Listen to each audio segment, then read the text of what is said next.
most commonly used definition is, a hazard is a potential source of harm or adverse health effect on a person or persons. In this video, we are going to take a look at examples of workplace hazards that are common across different industries. Examples of hazards in the workplace.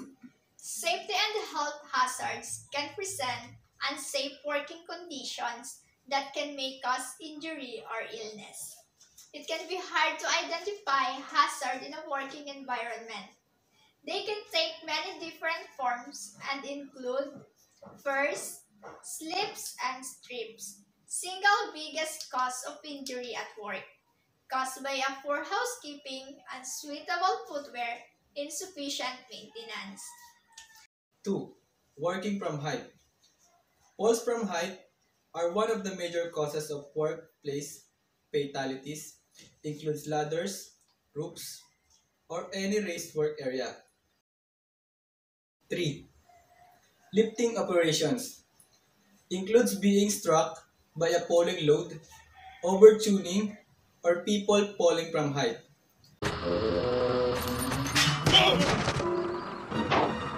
Pressure vessels, hazard of stored energy as a result of the failure of a pressure system.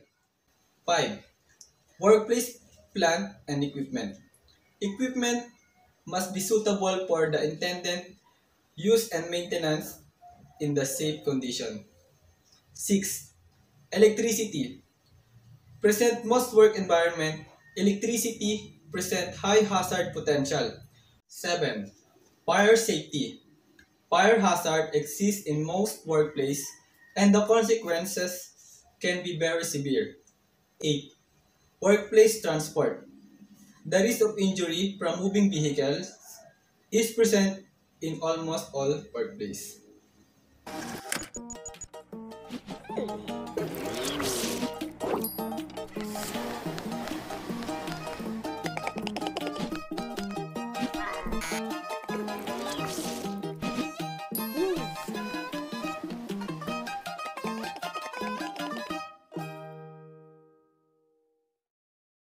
Wondering how to identify hazards?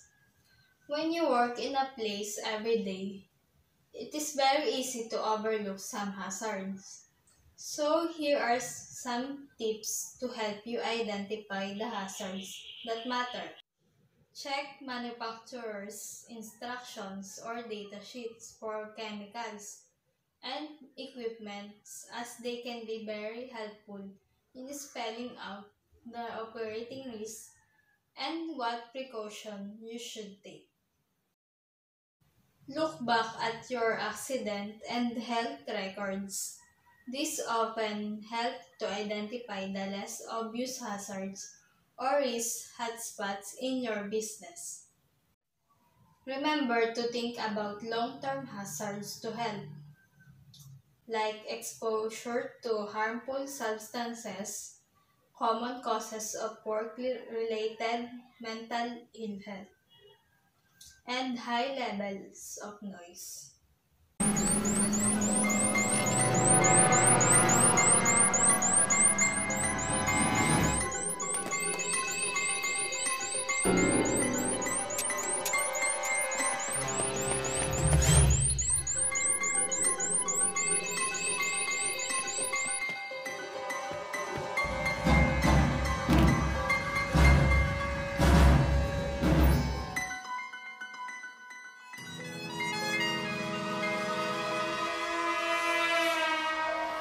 Still having trouble thinking about what is a hazard? Hazard in your workplace. Let's take a deeper look at some of the broader hazard categories that are used when asking what is a hazard. This should help us understand how widespread they can be across any organization. 1. Physical or environmental hazards. Physical hazards cover a whole range of elements within the workplace environment. Something to remember is that They may cause harm to the human body with or without actually touching it. Here are just some examples. 1. Noise. Loud work environments can cause irreversible damage to hearing. Example, construction sector.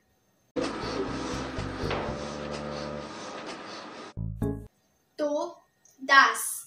Silica, asbestos, and wood dust can all be very harmful to the human body if not managed correctly. 3. Vibration. Ill health caused due to the use of vibrating equipment. Example, carpal tunnel syndrome. Numbness or feeling as if your hands and arms were still shaking after using a power tool for a long time. 4.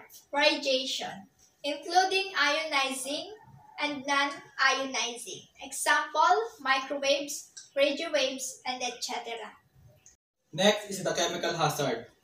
Chemical hazard are present when a work is exposed or potentially exposed to any chemical materials or preparation in the workplace, in any form, solid, liquid, or gas.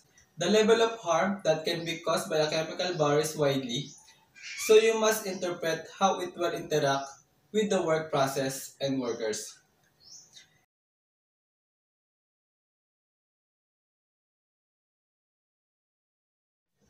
It is important to note that some workers may be more sensitive to certain chemicals. Even common solution can cause severe illness, skin irritation, or breathing problems for specific people.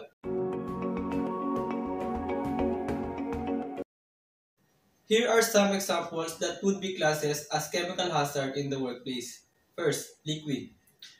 Cleaning products, paints, acids, solvent. Always make sure chemicals are labeled correctly. Second, vapor and fumes. From welding, soldering, or exposure to solvent. Gases, acetylene, propane, carbon monoxide, and helium. They may have very different properties. Example, be highly toxic or explosive. Biological hazard. Biological hazard is caused by a biological waste such as medical waste, microorganisms, and viruses. The biological hazards can affect both human and animal life and health in a variety of ways. Some biohazards have the ability to change DNA structure. The gene mutation that result is one of the biological hazard.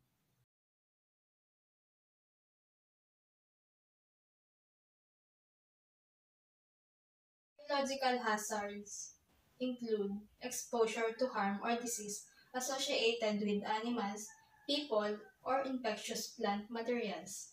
Workplaces with these kinds of hazards include work in schools, daycare facilities, colleges and universities, hospitals, emergency response, nursing homes, or various outdoor occupations.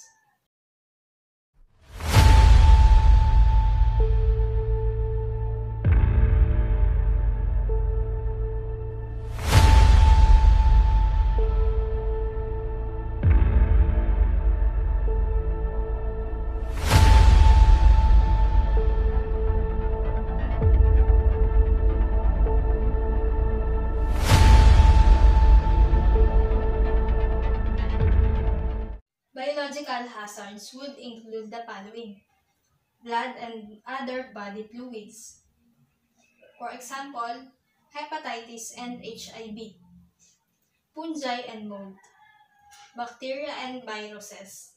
For example, COVID-19, animal and bird droppings. Next is ergonomic hazards. Ergonomic hazards occur when the type of work, body position, and working conditions put a strain on your body. They are the hardest to spot since you don't always immediately notice the strain on your body or the harm that these hazards cause. any workplace. These include proper posture, managing forces, and excessive repetitive motion. Ready? Let's start with posture. Sitting, standing, walking, it really doesn't matter. Proper bone and joint alignment is key. So straighten up that back, keeping ears, shoulders, and hips in a straight line. Good. Now squat by hinging at the hip. Keep everything aligned. Now sit. Perfect. Maintaining that posture through your day and work, any work, will reduce fatigue, eliminate strains, decrease stress on joints and ligaments, and have you feeling great. If posture is good, forces are evil. Why? Because they assault your posture constantly. There are lift and carry forces, grip forces, push and pull forces, and just plain old gravity. Hey, let's help you out with this. To avoid Short-term exposure may result in sore muscles the next day of the exposure, but long-term exposure can result in a serious long-term illness. Next is the psychological hazard. These hazards are stressors that cause stress or short-term effect and strains or long-term effect to employees during the course of their works. Psychological hazards can affect well-being, mental health, productivity, and even physical health, and are typically associated with how a company operates. Example of such hazards includes the following. 1. Unreasonable workload causes approximately 44% of workplace mental health issue. Number 2. Workplace bullying or acts of violence, 7% of injuries in the work caused by acts of violence. Number 3. The intensity and or pace of works or time pressure. Next, social support or relations. Next, sexual harassment. As you can see, when determining what is a hazard in the workplace, there is a lot that you may need to consider. It's important to note that although a hazard may be present, it might not present any risk.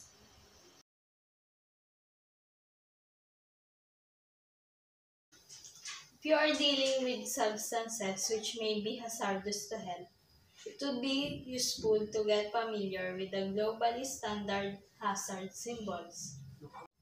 This is flammable sign.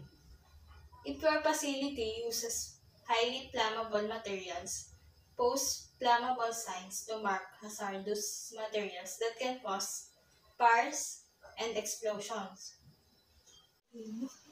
Next is irritant.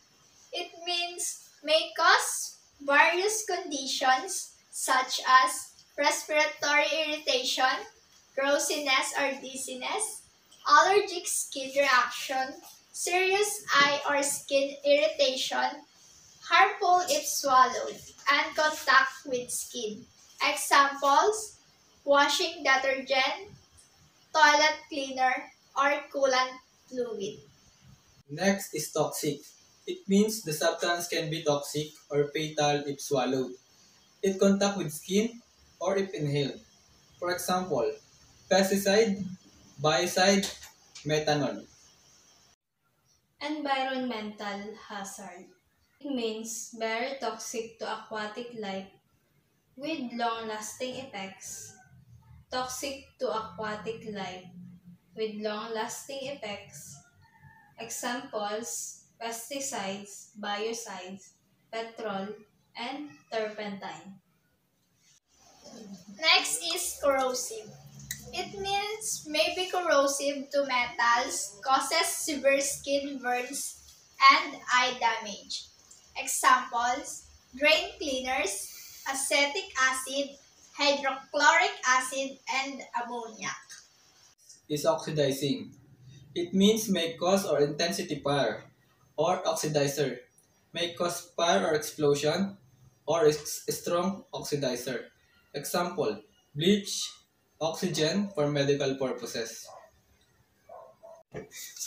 Explosive.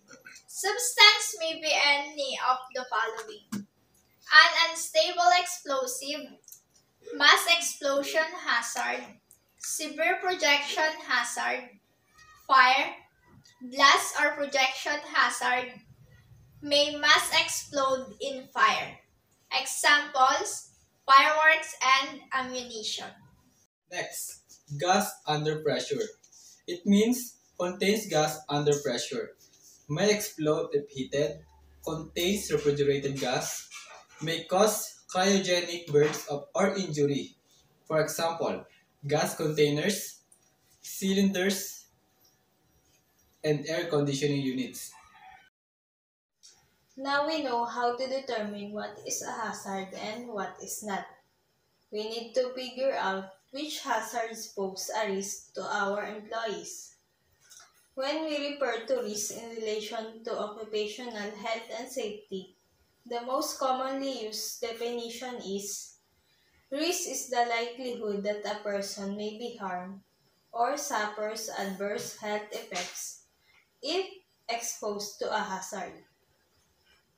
Risk assessment is a term used to describe the overall process or method where you identify hazards and risk factors that have the potential to cause harm.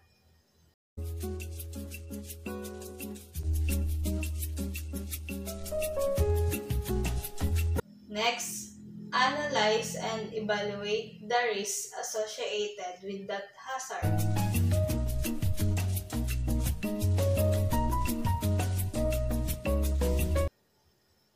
Next, determine appropriate ways to eliminate the hazard or control the risk when the hazard cannot be eliminated.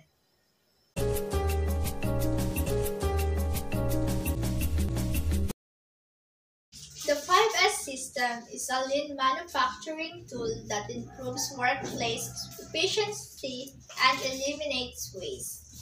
By providing a systematic framework for organization and cleanliness, 5S helps facilities avoid lost productivity from delayed work or unplanned downtime. 5S was created in Japan, and the original S terms were in Japanese, so English translations for each of the 5 steps may vary.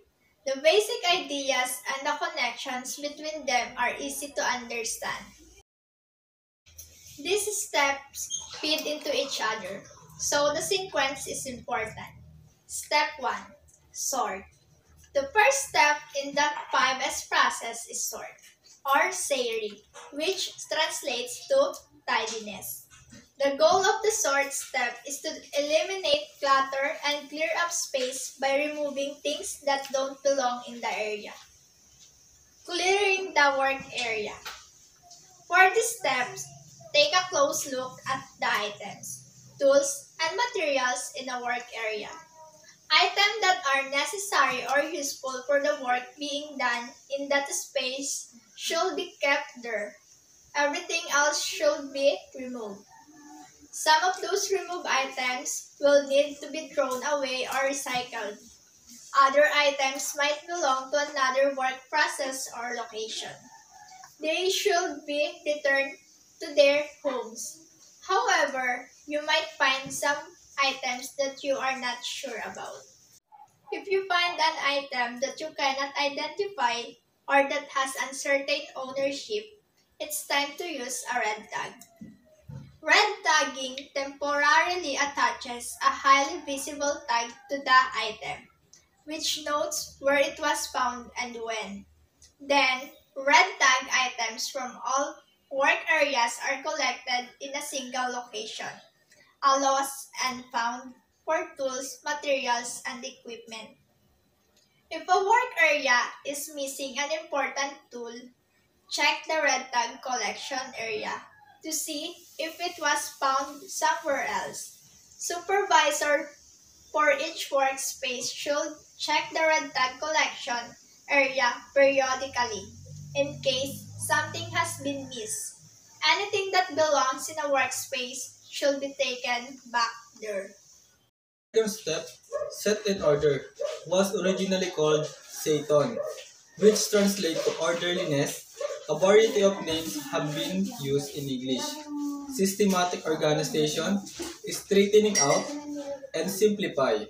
For example, no matter what is called, called the goal of this step is to organize the work area.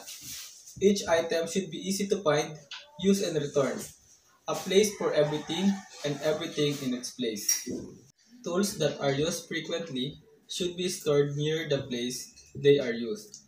Spare equipment, supplies, and other tools that are used less often can be kept in a central location where multiple teams can share items. Items that are typically used together, such as drill and drill bits, should be restored near each other. Each of these decisions will make sense on its own, but it may become difficult to keep track of everything. It may be helpful to create a 5S map as part of this process. A 5S map is a diagram or floor plan that provides an overview of a work area, process, or station. It provides a visual reference to show where the tools, supplies, workers, and travel paths are and how they are related to each other. A good map may also include a description of the work that happens in the area shown. Shine or say so is the third step of 5S, which means cleanliness. While the first and second steps cleared up space and arranged the area. For efficiency, this step attacks the dirt and grime that builds up underneath the clutter and works to keep it from coming back. The first three steps of 5S cover the basic of clearing, organizing, and cleaning a workspace on their own. Those steps will provide short-term benefits. The fourth step is standardize or seiketsu, which simply means standardization. By writing down what is being done, where and by whom, you can incorporate the new practices into normal work procedure. This paves the way for long-term change. It's been said that if it's not written down, it did not happen. Writing down the decisions that you make in your 5S program will help ensure that your work does not just disappear. If you made a 5S map in the set in order step, that map can be part of your new standard for the area. In the same way, the process that you use for red tagging items can be written down and included in the standards. Writing out your decisions does not mean you cannot change your mind. The purpose of 5S is to make your workplace better, not to make it unchangeable. You are writing the standards for your facility, and you can change them to fit new information or new business needs. Tools for standardizing. Once you've made decision on how to change your work practices, those decisions need to be communicated to workers. This communication is a key part of the standardized step. Common tools for this process include 1. 5S checklist. Listing the individual steps of a process makes it easy for workers to follow that process completely.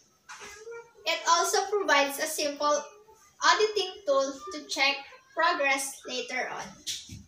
Second, job cycle chart. Identify each task to be performed in a work area and decide on a schedule or frequency for each of those tasks.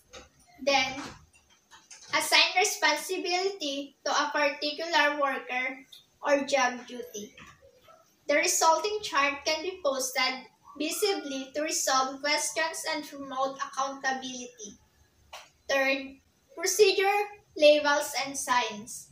Provide operating instructions, cleaning steps, and preventative maintenance procedures right to where that information will be needed. The fifth step of a 5S program is sustain or shitsuke, which literally means discipline. The idea here is to continue commitment. It is important to follow true on the decision that you've made, and continually return to the earlier step of 5S is an ongoing cycle. Never once and done. The 5S approach was never meant to be a one-time event, but an ongoing cycle. This is key because early success in 5S can open the way for problems. If open space become available in the search step, but afterwards, tools and materials are allowed to gradually fill in that space without any organization, the end result can be an even bigger mess. The solution is to apply the ideas of 5S over and over as a routine part of a normal work. That's why sustain is so important. Sustaining a 5S program can mean different things in different workplaces, but there are some elements that are common in successful program. First, management support. Without visible commitment from manager, the 5S processes won't stick around. Supervisor and managers should be involved in auditing the 5S work processes and getting feedback from workers. They also need to provide the tools, training, and time for workers to get their jobs done right. Next, department tours. Bringing teams from one department to visit other departments will help familiarize the entire workforce with the processes of your facilities.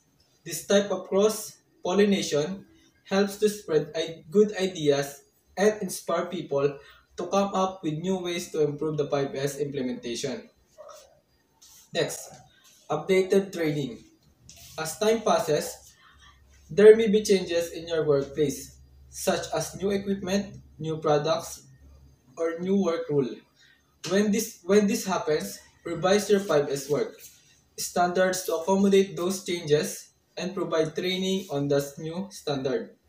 Next, progress audits.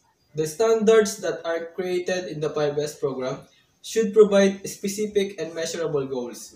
Checking on those goals with a periodic audit can provide important information and guidance. Where is 5S working well? Where are team falling behind? Next, performance evaluation. Once you know your goals are reasonable, make performance part of each employee evaluation. When teams and individuals perform well, celebrate it and post overall result so each team can see how they compare to the rest of the facilities.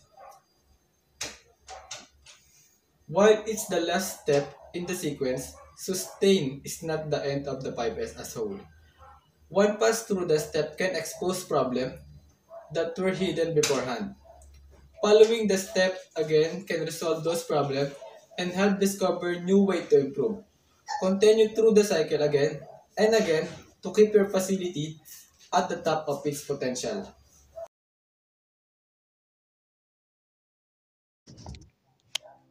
What is PPE or personal protective equipment? It is specialized clothing or equipment worn by employees for protection against health and safety hazards. PPE is designed to protect many parts of the body like eyes, head, face, hands, feet, and ears. It also acts as a barrier between hazard and person. Here are the vital safety gear pieces you need in work or the PPE. 1. The eye protection. Eye injuries are particularly debilitating. Sadly, most eye injuries often could have been prevented. There are plenty of eye injury risks in work. Cutting, drilling, grinding, and applying finishes are common tasks.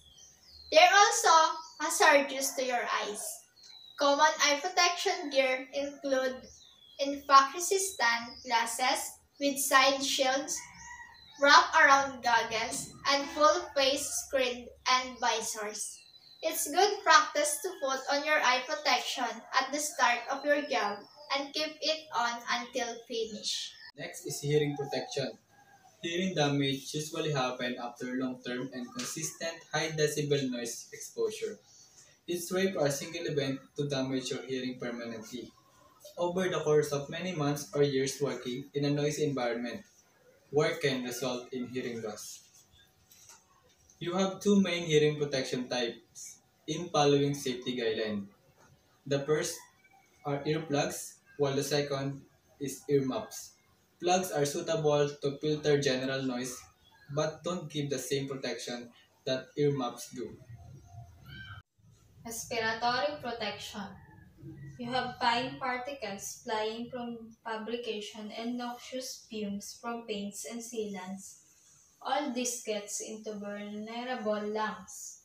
Like hearing protection, you have two pieces of breathing gear.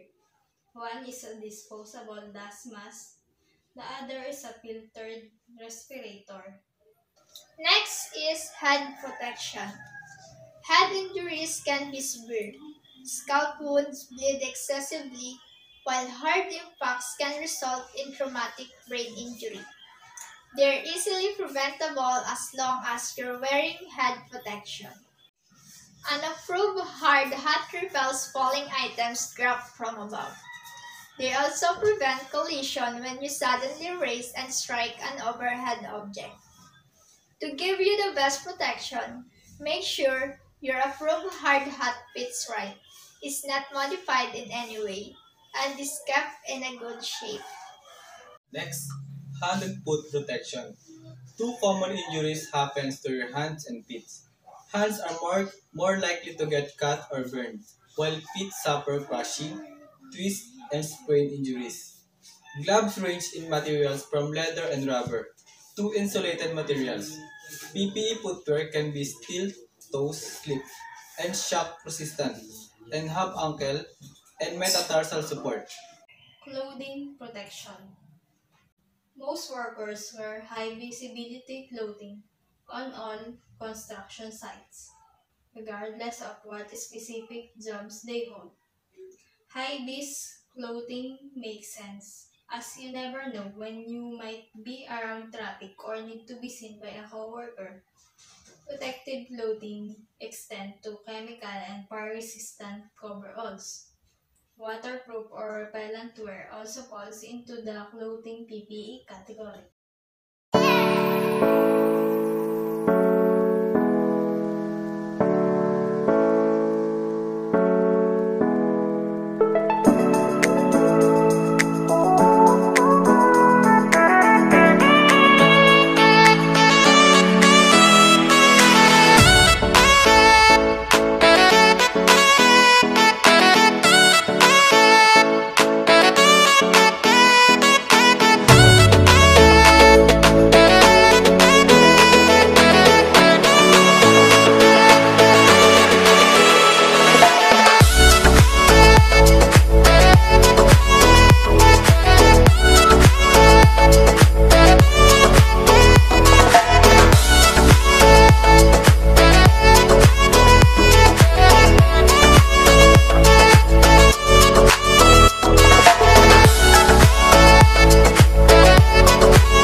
The third step of 5